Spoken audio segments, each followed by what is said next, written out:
Welcome back to another episode of STEM in Stilettos. This is Sophia Morales, and I am here today with Whitney Walker. And we are going to discuss from intuition to influence, redefining a woman's role in the marketplace. Before I go into a deeper introduction of our guest, however, I would like to invite you to get to know your own self a little bit better. And check out your personal leadership style and your number one pitfall at the Leadership Pitfall Quiz. That URL where you can take that is leadershippitfallquiz.com. And it takes about 60 seconds to get insight into some of your defining characteristics as a leader, as well as a couple of areas of shortcoming you might want to pay close attention to. So that's at leadershippitfallquiz.com. Our guest today, Whitney, is a licensed marriage and family therapist who specializes in addiction, eating disorders, trauma, and spirituality. She also works as a recovery coach and a spiritual guide. She incorporates spiritual concepts into her work, including the return of the divine feminine to our world and moving from a place of fear to a place of love, releasing self-destruction and rejection to embrace unconditional self-love and acceptance. These ideas form the concept of Women Waken, her business and vision for the future. Whitney created the Women Waken podcast, a holistic guide to wellness and abundant self-love, along with an accompanying YouTube channel. So please check it out. You can find all that good information in the show notes below. Welcome, Whitney. I'm so happy to have you here with me today. I'm so happy to be here. Thank you for having me. It's always a pleasure to talk to you. So I'm so thrilled to have you back. Now, our audience is business women, female founders. And I know when I was in the corporate world, there were moments when I was like, when I go into the office, I have to just kind of check this girly stuff at the door. How do we balance our femininity with like the masculine, go out there, get it done, get the business launched, get the return for the investors kind of energy, and keep a hold of our female side and not lose ourselves in it? Yeah, well, it's difficult. It's a challenging line to walk, and it has been for a long time for women. And we've lived in a man's world basically for as far back as history is recorded, in terms of it feels like it's a masculine structure. And so women are asked to fit within that structure and to exemplify that structure rather than being encouraged and asked to share their own gifts and their own unique takes on things. They're asked to fit in and to change themselves in order to match the energy. So I'm a big believer that things can happen slowly and gently. I think that women are meant to have a greater presence in all structures and systems of society, including business and corporations.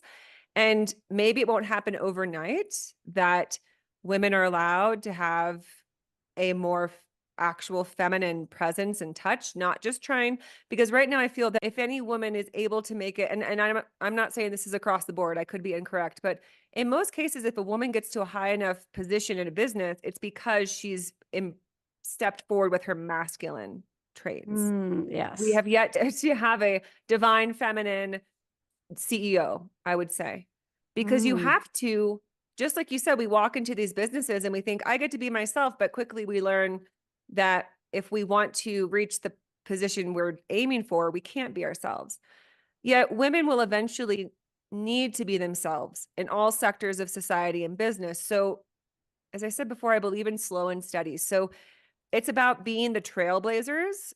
And I think in that you have to invite and embrace the feminine principle of gentleness, right? The feminine is about gentle flow and progress. So we allow our essence itself to be the change. We show up and we don't need to put it in others' faces. Like, here's who I am as the feminine energy and you're going to accept it. Just do it. Just start slowly. And this is why, especially, I think it starts at a smaller level. I'm a small business owner. A lot of small business owners, they have the ability to bring a more feminine quality to their work. Yet women who are stepping into maybe the job of their dreams in a big corporation role, in a way, they need to walk the fine line, right? But you can still express who you are. I mean, you are who you are, right? Your energy will be known whether they like it or not, right? One way or another, however One way you dress or it up, right? another. Now I'm hearing Blondie. Yeah, One way or another. exactly. Which, like, what a beautiful icon of women and feminine power, right? Because she stepped into Absolutely. rock and roll and she still was feminine and brought her own take. And the same thing can happen in those other places. Women can slowly bring and infiltrate those spaces with the divine feminine touch that's so needed. Yeah, and I think in some ways we already are, as much as we go into the office and we kind of have to check it at the door in many ways.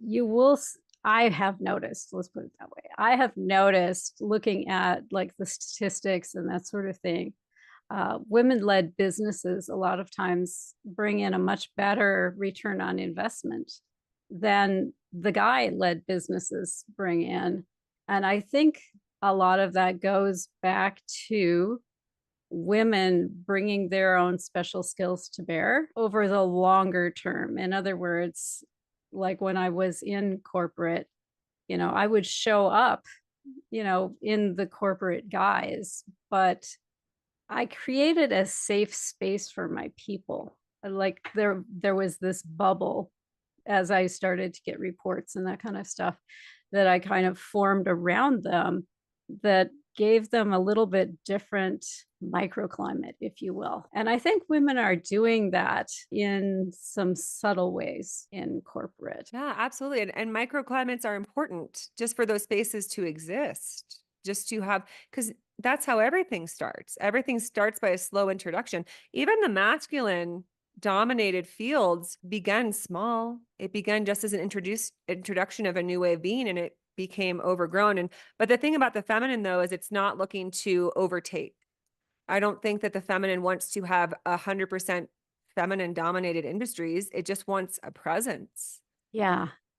Yeah, exactly. It's kind of interesting now that you mentioned that. I was talking to somebody the other day preparing for one of these conversations, and they had noticed that there tends to, when there's an influx of women, the guys tend to depart, which is kind of weird because I think your observation is true. We don't want them to leave.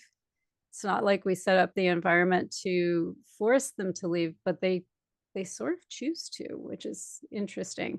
A couple of the areas in which this was noticed is like the medical nursing kind of aspect of things. It used to be completely male dominated, and the more women have gone into it, the fewer guys you actually see in that arena, to the point where now if you ask somebody about nursing, they'll tell you that nurses are women, which Yeah, yeah, and things can shift in that way. And just like you said, it's not because they were run out, it's just because they may not feel as comfortable or familiar with that kind of an environment. so what is it that you see that women bring into business, into the office, that's beneficial as opposed to the guy's approach? Less ego.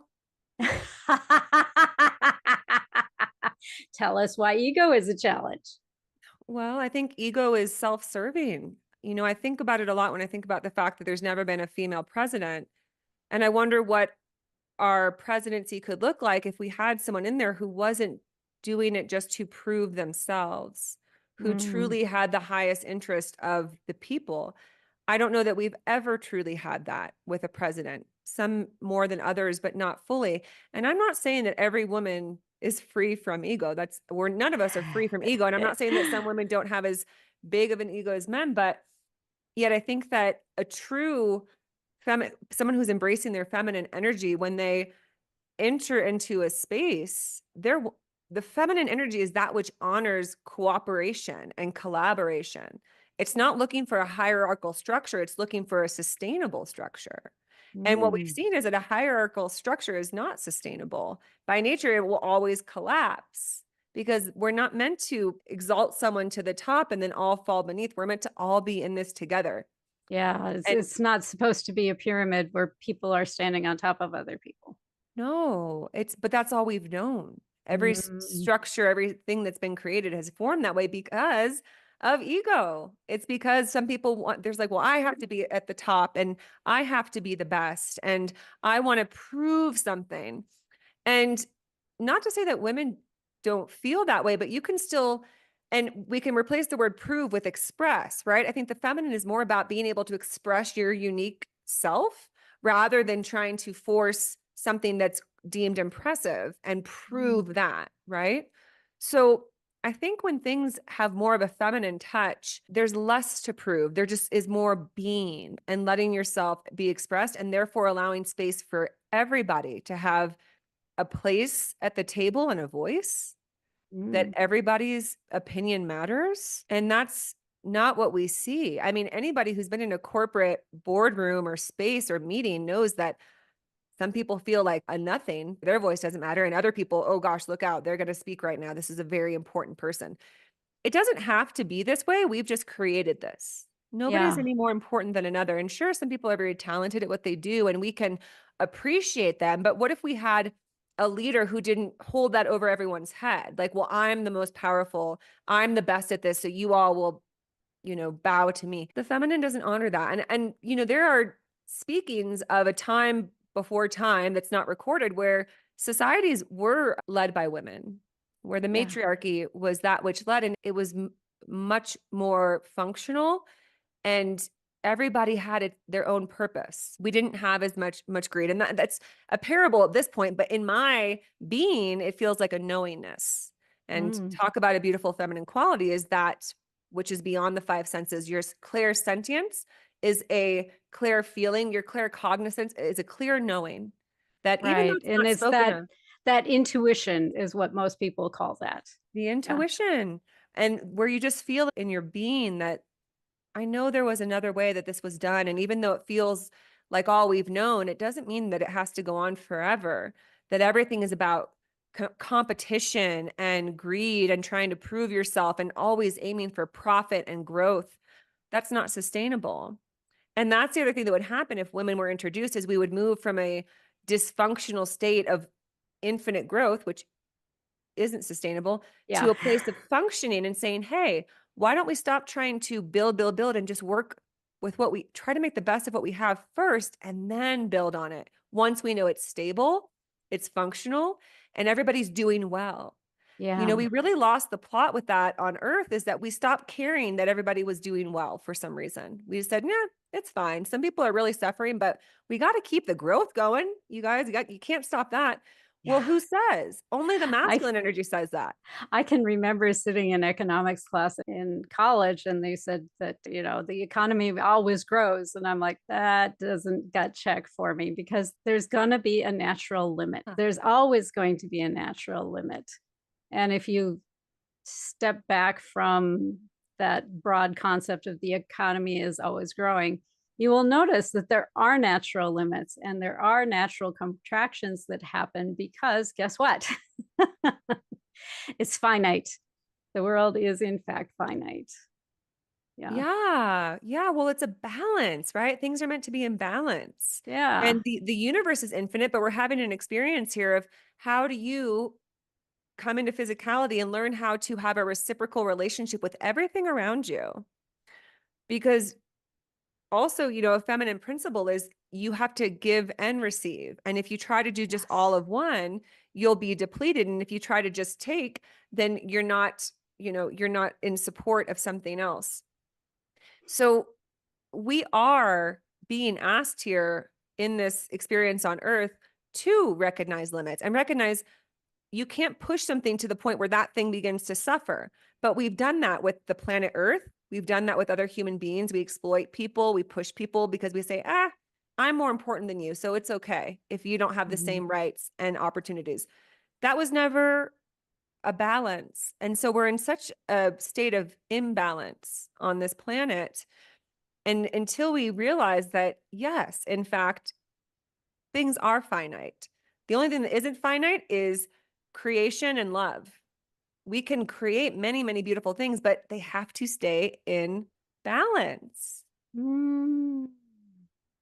So we've talked a little bit about intuition, and my experience is that women are more tapped into that. than guys are, generally speaking. Again, that's a very broad statement, and there are obviously going to be individual variations to that. But how do we as women not just tap into our intuition, but begin to introduce that into a sphere like business or finance or technology, where a lot of times it's just the facts and only what we can measure? Well, again, I think it's a slow introduction. It's a slow influence that we have. I think that for most anybody that would be listening that wants actual practical understanding, it can't be too radical. So you do have to play by the rules to a certain degree, yet no one's going to stop you from at least offering your ideas or your viewpoints because things have changed over time. There are businesses where a woman was bold enough to introduce a new way of doing things and they realized that it actually worked better that way, that people were happier and more satisfied in their positions. A big part of that is, the women who spoke up and said that your employees need to be heard. You'll have a higher retention rate of employees. You'll have more production in your workforce if you have these approaches. And it took somebody who was willing to face criticism or backlash to just gently offer that. So I think, again, the more that people, again, intuition, when you speak on the things that you intuitively feel could benefit an organization, even if they might see it as too, far into the emotional, empathetic side, things need to be stronger, more firm, more structured, masculine, you can still offer. Because the beautiful thing about, a lot of times or experiences with those settings is men are intuitive as well. And sometimes they'll be able to recognize and say, I can see how that could help. I can see how Mhm. that would work. Not all of them will respond that way. Again, not women as well. There'll be women too who are much more masculine. They don't want to hear this, but Yeah. some will. Well, and one of the things that I've noticed with my own intuition is a lot of times I've been able to go, it feels like this. And then I'm able to go and like gather data that supports it, right? Yeah. There's nothing that says you have to stop with just the intuitive hit, but you can also now look at customer feedback surveys or production reports or employee surveys or whatever your source of data you need to delve into is, with that intuition in your mind, to find the data that other people may need to be able to embrace the idea and lean into it. Absolutely. All right. Well, we are up on our first break already. Can you believe it? No. I know it goes so fast.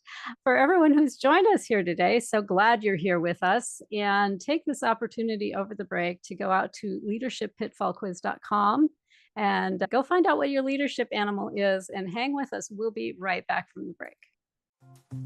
Oh, shout it loud, the wolf here. Tech is ours and we show no fear. No fear.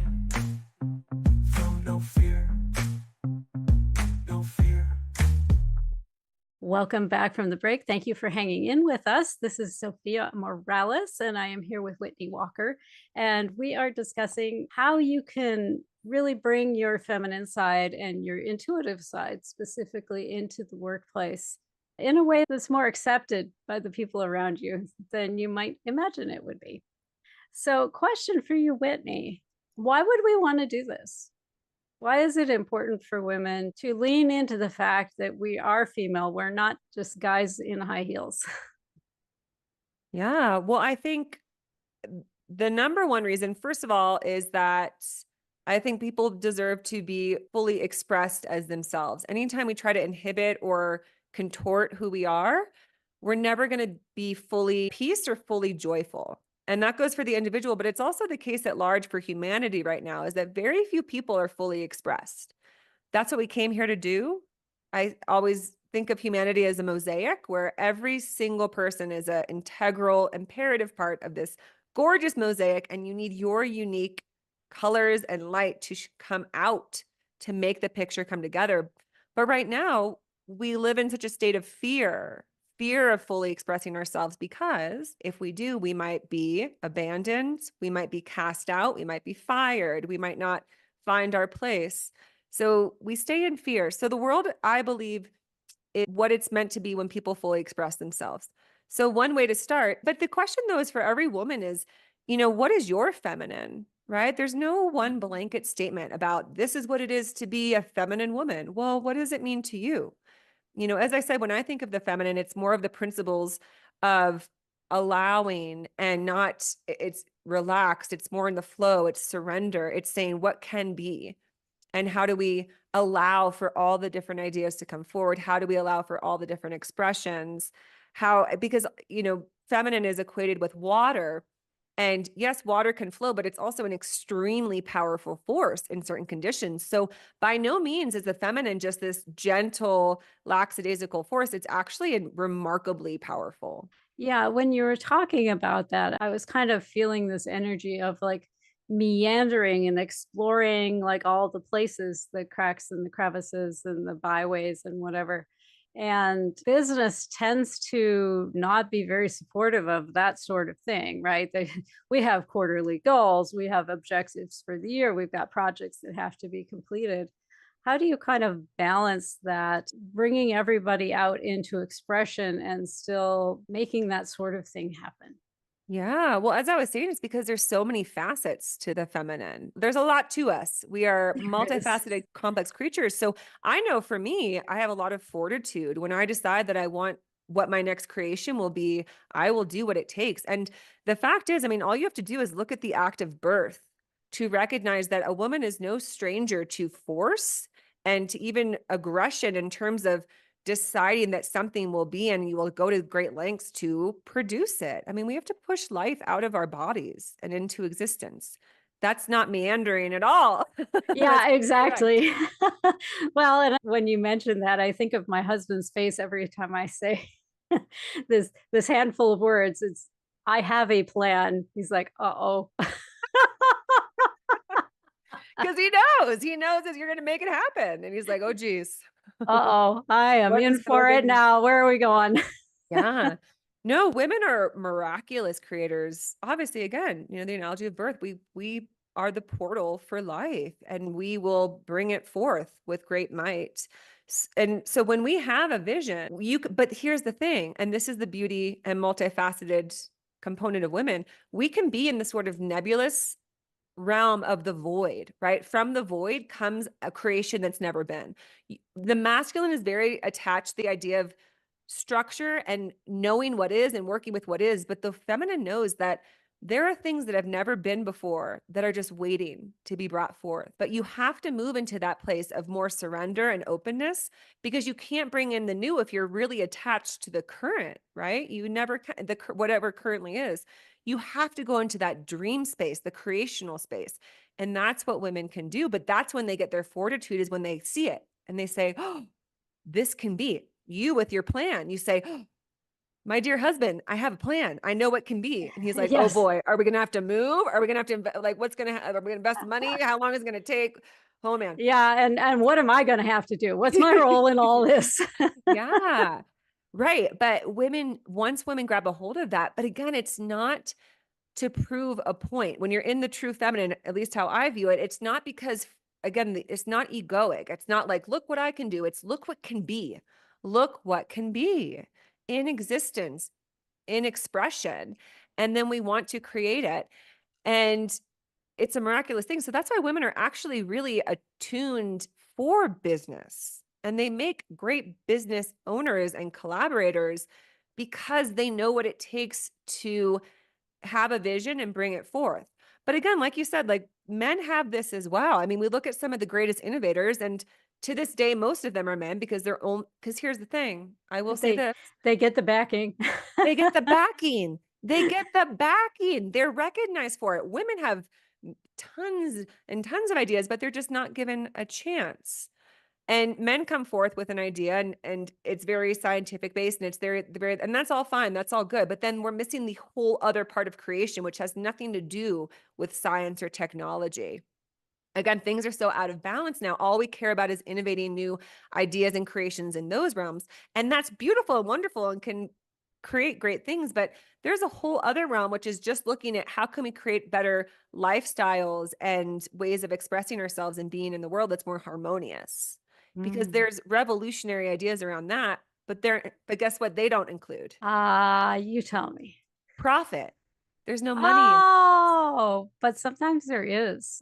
Sometimes there is, sometimes there is. And I know we're talking business, but I think that there is also space for women to bring forth ideas that should be honored, not just because they can create billions of dollars in profit, but because they can help billions of people. Yeah, exactly. Well, and I've noticed that if you help enough people get what they want, you can also do quite well for yourself. Yeah, absolutely. Absolutely. By no means are, people who bring great gifts meant to, live in squalor. They're meant to have abundance. But the thing is, we're all meant to have abundance, right? Yeah, exactly. I like that. So, how do you, as a woman, start to get a feel for when it's safe to kind of speak up and to bring forward your gifts and when it might be better to maybe not so much? Yeah. Well, kind of Because like I mean, some of us have kids with the sole support in the household, and yeah, a bit of caution is warranted. yeah. Yeah. And that's why I'm such a proponent of, you don't have to get up on the table and make a declaration that this is what we should do because this is the better way to do it. And this is, you know, I understand that there's women out there who need to keep their job and they want to have growth and they want to have this experience. What I find is that true connection is where people's are more open. So if you want your ideas to be heard, wait until someone is receptive. I think that if we try too hard again to sort of just jump up on our table and say, here's what we can do, a lot of people will just be, they'll immediately close off. Like, this sounds outlandish. This sounds unreasonable. This person's just, they don't know what they're talking about. But if you, in gentle conversation, share, well, have you thought about this? And this is an idea I've been thinking about. And this is, have your material ready to share, right? If you're that Mm. woman and you're in this big corporation you're working for, and you have an idea that you would really love to take off, you find your way. I mean, and this is another thing, women are incredible in terms of being able to maneuver their way to gently offer something, right? Men tend to kind of like to bulldoze through things, Yeah. but women don't have the liberty to do that because they'll be told to get the heck out because they're too much, right? Yeah. You're being a bee right now, or whatever word they want Yeah, to put with it. Yeah. exactly. You're being crazy. And it's not to say that crazy women haven't been heard in the past. They have, but if you're in that position where you don't have that ability, you can't rock the boat too much, you find your entrances, right? It's kind of like how they say that men always think that they run the household, but women will say, yeah, I make him think that so that I can do it Yes. all myself and just I hold you let to him it. think this, right? Right? Well, it's the same thing. Just take it to business. Keep agreeing and don't, rage against what is. Just gently kind of introduce a way that you see it could happen and find a commonality between you and the people who will be your audience, your receptor. It's all about gentleness. I just think, again, the feminine, it's if you really want to see change because of how long it's been that women have not been afforded a place at most institutions, tables, all of that, you have to allow it to be something that that the other person wants, but if you told them your plan, they'd say, no, that would never work. So you just kind of have Mhm. to guide yourself there. Yeah. Well, and I remember when I was in corporate, I would come with ideas and kind of float them to my peers before I floated them to the boss. And it got me a wealth of information, right? I'll be like, well, has anybody tried this? Oh, yeah, so and so did that a few years ago and it failed. Oh, well, what happened? Oh, well, there was resistance from this quarter and this thing went on and this other thing went on. And so I would get this pile of information on why it hadn't worked in the past, which then would allow me to create a circumstance where it would work. Yes, exactly. You've cracked the code. You know it. You know all this. You've done it.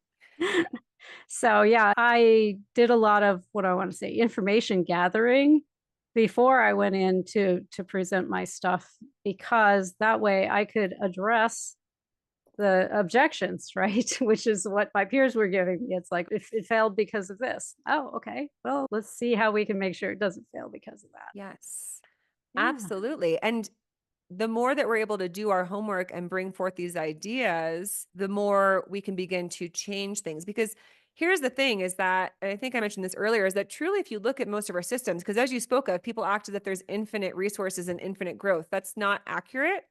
not for where we are, not for the business we're doing. So if we want to gently offer that idea, again, you have to show the evidence and you have to show why another way could be more advantageous for everybody involved, one that's sustainable, right? One that is more functional, because again, almost every sector of a society at this point, I believe, can be deemed dysfunctional because they're not serving what they ultimately were created and set out to do.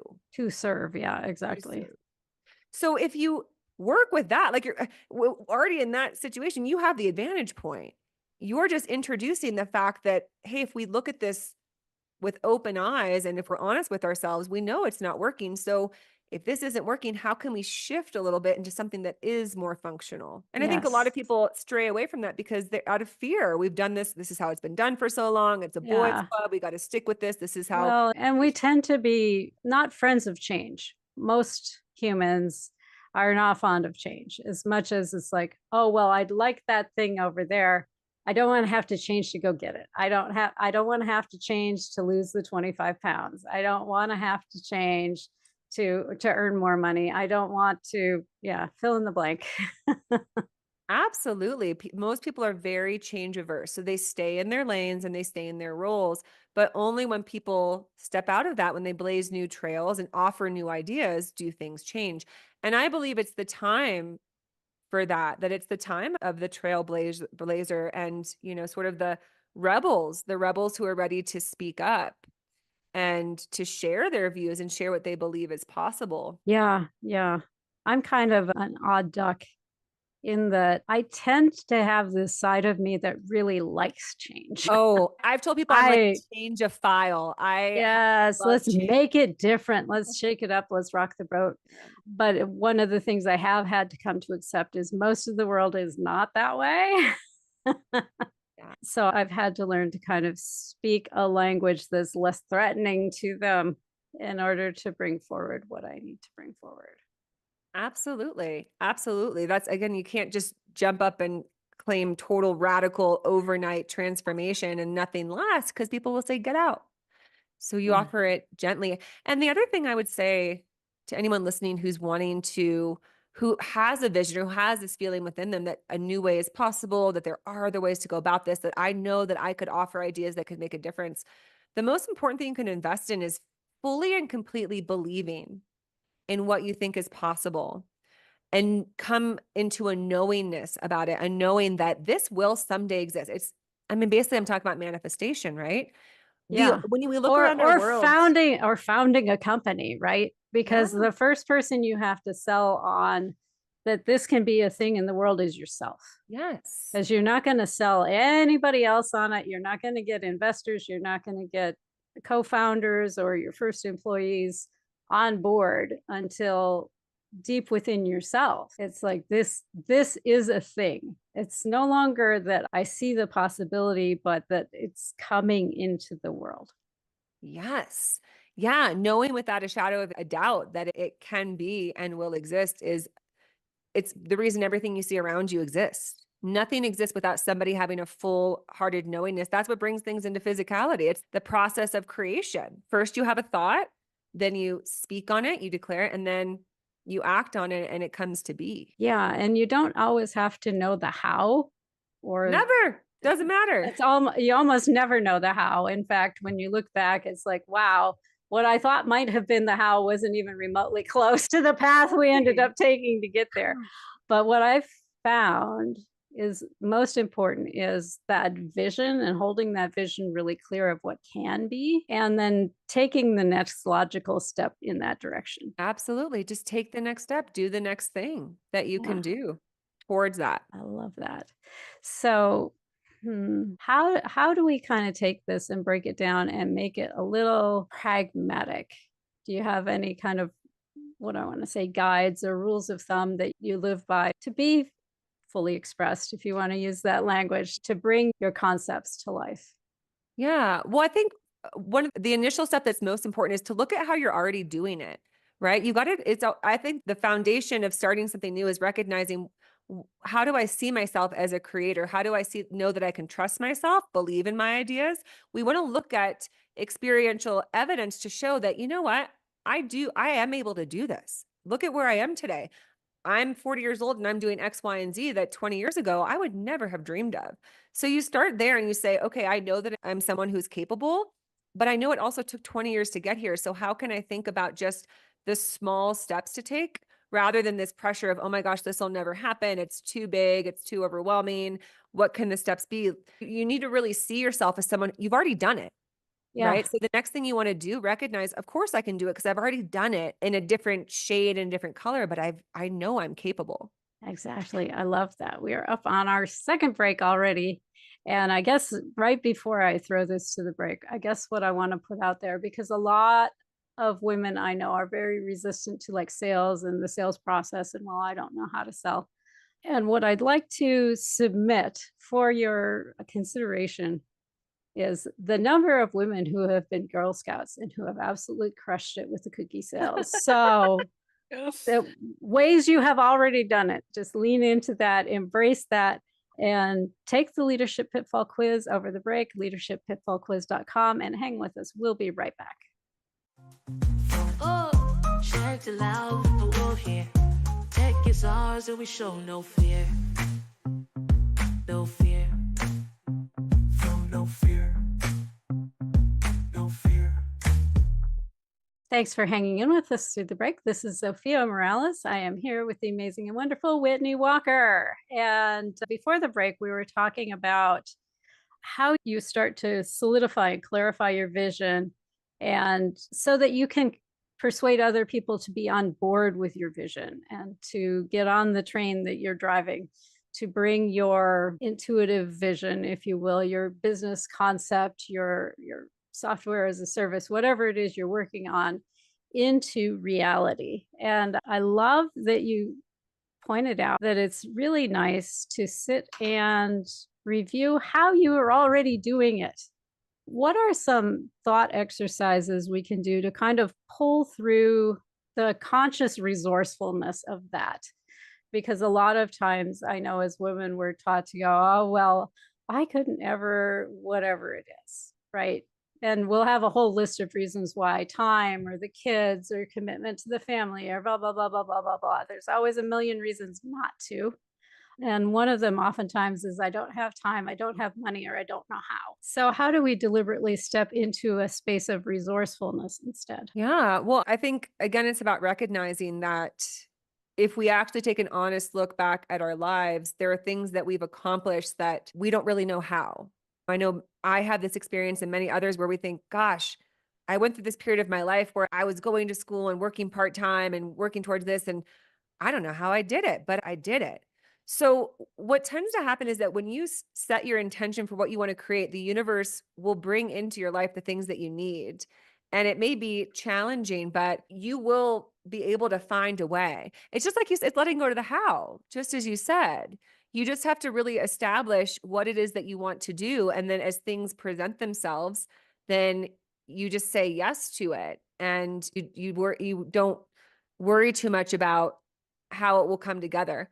But what I found is that it's a lot of it has to do with releasing any resistance, because most of us have a resistance to letting go of how we think things should look or how they should play out.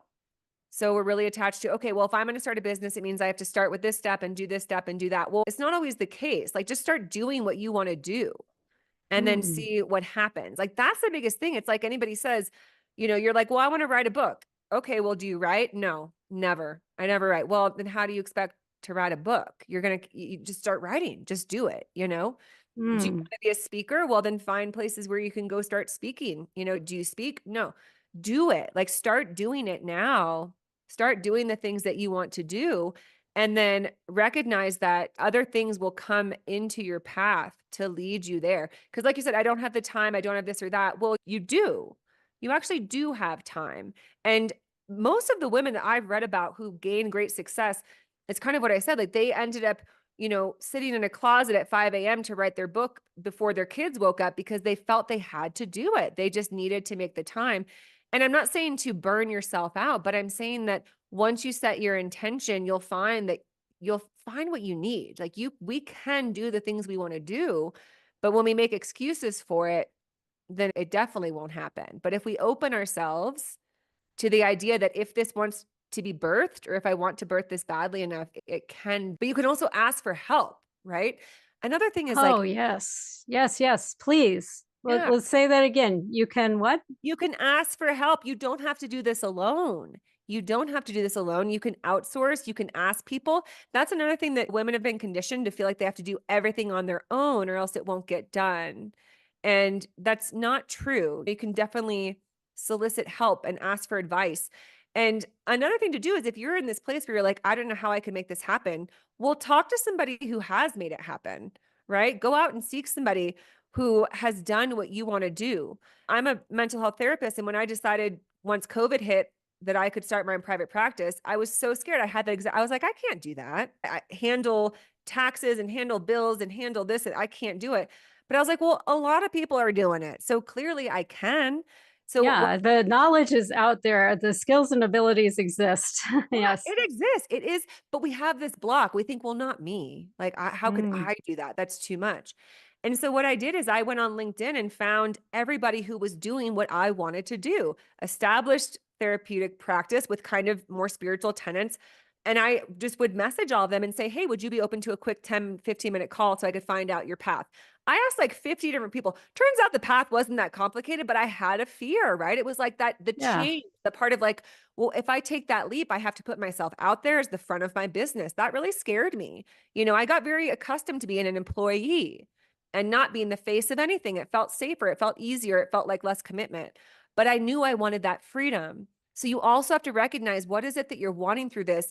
And if your desire for those things are great enough, you absolutely can make it happen, but you have to know your why. Just like we started, know your why, and you can know how matters. It will happen.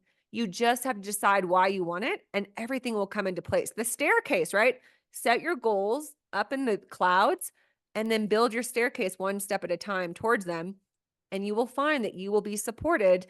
You don't have to do it alone. And you can find other people who have done something like you've done before. Yeah. And it's really nice to have what I want to say a role model, I guess is the word I'm looking for, that you can look at, reach out to, talk to. And I know as women, a lot of times we feel like we don't have role models, right? Especially in science and tech, there are so few women to start with. But the thing that I've found is we have what I could describe as like a role model slash ally. In other words, this person may not look exactly like us.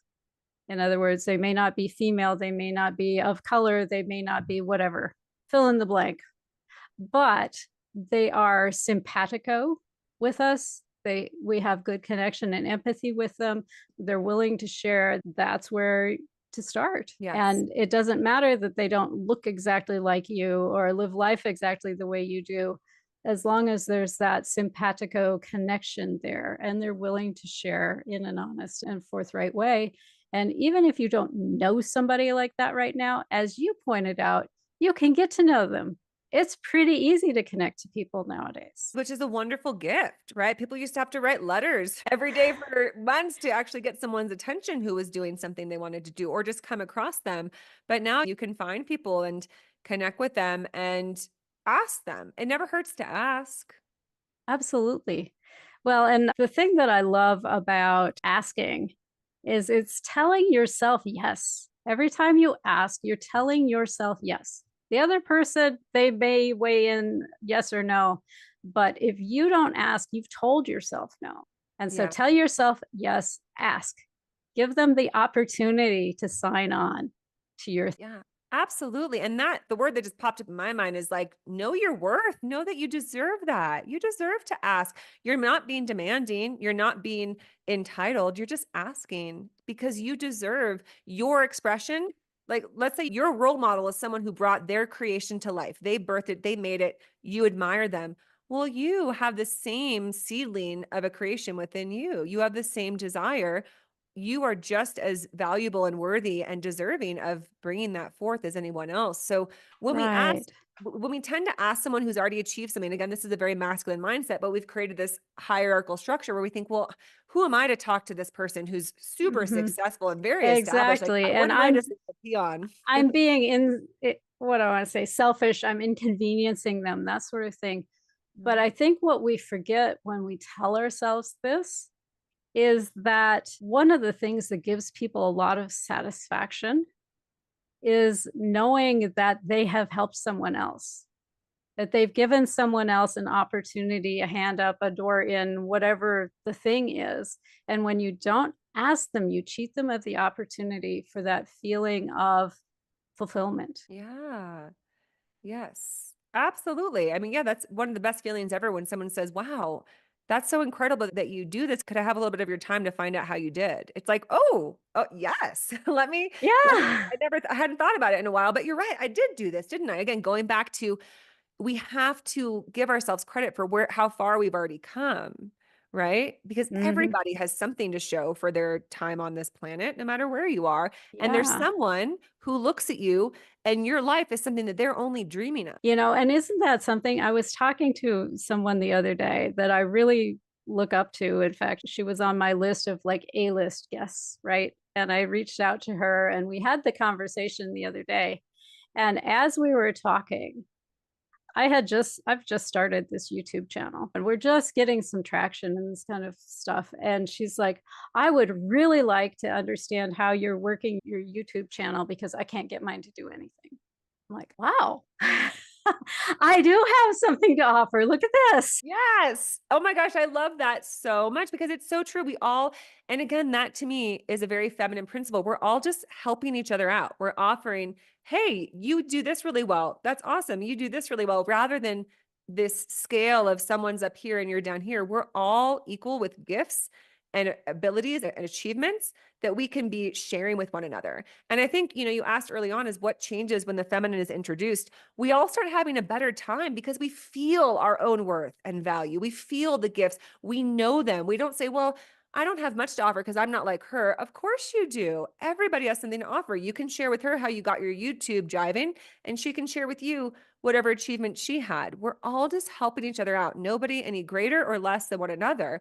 And when we have that greater sense of equality in terms of everybody has value and we're all just sharing it, we have such a better time. And think of how much can happen when we all start working more collaboratively and we're not as competitive, right? That's another Yeah. distinction, that the moving into the feminine is moving from competitiveness into collaboration, cooperation with one another for the highest good of all. Yeah. And the beautiful thing about collaboration as opposed to competition is when you cooperate, when you put all of your skills into a pile, there's this multiplication effect that happens. You amplify what you have going on when you're in the group and everybody's bringing their strengths, as opposed to when everybody's in competition and in their own little silos and going off wherever the energy gets dispersed. Yes. Yeah, it goes in all different directions. And kind of like I was saying, like dysfunction, right? When we are all aligned and the energy is not dispersed, can you imagine how powerful that is? When all things are flowing, coinciding with one another, collaboratively. It's very, I mean, and this is when I get more esoteric, but it's the idea that, humanity as a whole is an expression into the universe and it's meant to be something beautiful. And right now, with all the dispersed energy, it's not as strong as it could be, but it really could be something phenomenal if we all came together and agreed to allow our unique light and gifts to coincide with and mingle with one another. Yeah, Fabulous. exactly. Exactly. And there are many ways that this can happen in this world, right? We talk in this really general, esoteric, and maybe ungrounded, airy fairy if you're coming from the scientific world. But the facts are, if you look at what goes on when groups of people come together and everybody brings their brilliance and you get this multiplication effect, it's undeniable that there's something happening here. Whether you subscribe to the area fairy or not, it's important to look at the fruits of what's going on. And speaking of fruits, we're coming down to the end of our interview already. I know, I'm sad too. But I guess what I'd like to do is just to mention to the listeners, because we're so glad that you joined us here today, that in the show notes, there are a number of ways that you can reach out and get in contact with Whitney if you're interested in connecting with her. And would you like to share what happens if they connect via Instagram? Yeah, absolutely. So I love to connect with listeners of I have a podcast called Women Waken, which you can find on Apple, Spotify, all platforms. And Zofia was a lovely guest on it. I had a blast with her. But I love to connect with my listeners through Instagram. If they message me on there, directly add me on there. I like to pull a tarot card for you if you reach out. I'm a tarot reader, an oracle reader. So I like to do that. And I run women's groups every week for my listeners, my audience. So that's also something you can join in if you find me. So whoever you are listening, if you like our conversation today, I'd love to get to know you, because also a big, powerful thing happens when women come together. We join together and we meet together in groups and share our thoughts, because that echoes out into other Yeah, sectors. absolutely. And the other thing I think I will mention around connecting, there are amazing things that come out of making connections, even if it's not obvious to you on on its face why you would want or need to connect to this person. If you feel inclined to connect to that person, do it, because that's one of the ways that resourcefulness comes to light. Because it's very easy to look at myself or Whitney and go, okay, I know which box to put her in, and I know what box to put her in.